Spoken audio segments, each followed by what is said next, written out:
So the first thing I'm going to do is head on over to the class website. I'm going to scroll down to the newest assignment, and from there, if I open up the instructions that are in this PDF, it includes a couple links, and it doesn't really matter which of these you use. I'm going to go ahead and use the top one just as an example, and you're going to want to scroll down until you find something that appeals to what your overall plan is going to be. So do you know who your audience is? What are they going to like? What's going to fit with your topic? And I'm going to go with a more traditional topic, so maybe something like this. So I'm going to download this particular template, and it should open up over here. You can see I've downloaded it before because I already did this once before. But the next thing I'm going to do is I'm going to go to my H drive, and I'm going to make a new folder in my Web 1 folder. So Web Design 1. I'm going to create a new folder called Website Template, and I'm going to open that folder up. And the advantage of opening this up first is now I can simply drag this file over the top of this folder and drop it in. And I don't have to worry about copying and pasting or anything like that. Then I can right click, go down to 7-zip, and extract this right here. And notice it extracts a folder, and inside that folder are all of the sample pages and the style sheet. And then if I go back, you can see there's a README here, and if you were making a professional website, you would definitely want to pay close attention to this because it would explain the license for using this. You're required to leave the footer link in the page unless you're going to pay for the template, so keep that in mind.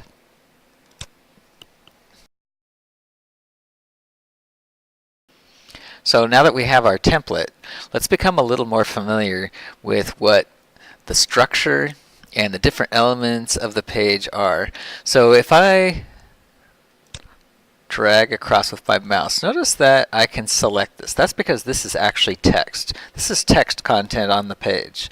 Same thing with this right here. But if I click, let's say, on something like this, notice it drags the picture around. This is an image. So I should become familiar with where the pictures are, the images in my page, because if I want to change the appearance of the page, some things I may need to replace images. Some things I can just change the text. It just depends on what it is. Let's go over to one of the other pages. Notice there's a bunch of gobbledygook, I guess is the way you say it, right? Well, lorem ipsum is just a bunch of random Latin words that people use to fill in so you can see what text would look like if there was text there. It helps you lay out the page. But let's see how to change, say, the heading here. If I want to change just that heading, or all of the headings maybe, I can find out what code makes that look the way it does by right-clicking and inspecting it. But notice I had it selected first, and it jumps straight to the code that made this element of the page. And then down below, I can see all of the styles that control the appearance of that. So we now know how to inspect the page and find important styles and code that controls the appearance of the page. But we need to actually edit the code. So I'm going to go ahead and close out of this page right now. I'm going to go back to the folder where I saved all of my files, and we need to get out of this folder. So I'm going to go up to the top up here and go back one folder level. This is called the root folder of the website. When I double click on it, I see all of the files for the website. That's the root folder. I'm going to right click on the root folder and open it as a brackets project. And I should be able to see the entire folder structure of this website. I'm going to click on the index, and I can become a little bit familiar with how things are set up, but really what you should be doing is looking at the pages themselves and finding the things that you want to change.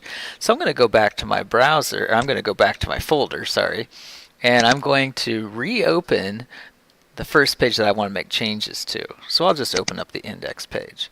And the reason I'm opening it up from the folder and not from brackets is because brackets will actually make temporary classes and IDs for each of the elements on the page as you make changes to them.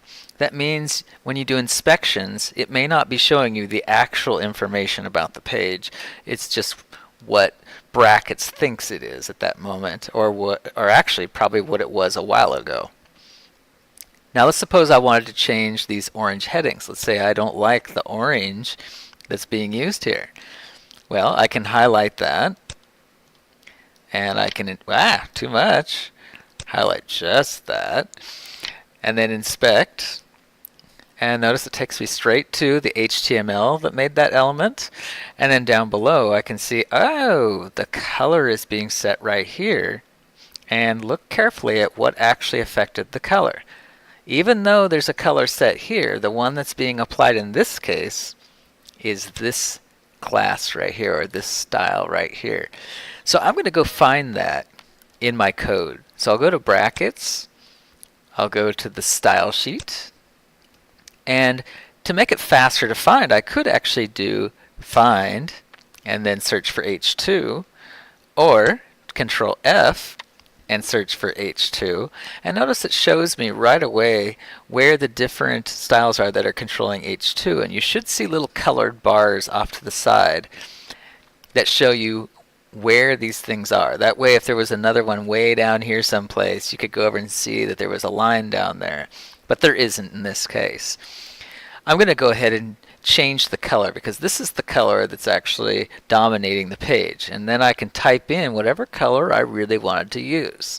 So maybe this is the color I really wanted. I'm going to save it, and then I'll go back to my browser and I'll refresh the page. And notice now the color has changed, and notice here that it's showing the correct properties. The downside of using live preview when you're making lots of changes is that the code will get really messy, and I'll show you what I mean. If I go to brackets and I go to my page and I do a live preview, and then I'm going to highlight something here and right click inspect it, and notice the code is now more complicated. There's all kinds of these data brackets IDs and all that kind of stuff. And that can really slow down development, because you may also notice if I highlight this and then inspect it, that looks like the right color. But let's go make a change in the code. Let's change this to 00, or no, let's make it red. 990000. So that's definitely a red color, and I'll save that, and we'll go back over to the page and we'll inspect this again. Notice it's definitely red. Inspect, but notice it's not red here. It's still showing me the old version of the page. So I strongly suggest using the original page that you opened up from your folder. Open that up. If you don't remember how to inspect, you can always hit F12. That will bring up the inspection tool, and then you can hover over things and say inspect. And once you find the thing you like, make sure it's selected. Notice I can change the selection over here as well. And notice that that is the correct color. That's the current color right now that's saved in the document, because I changed it back to red again.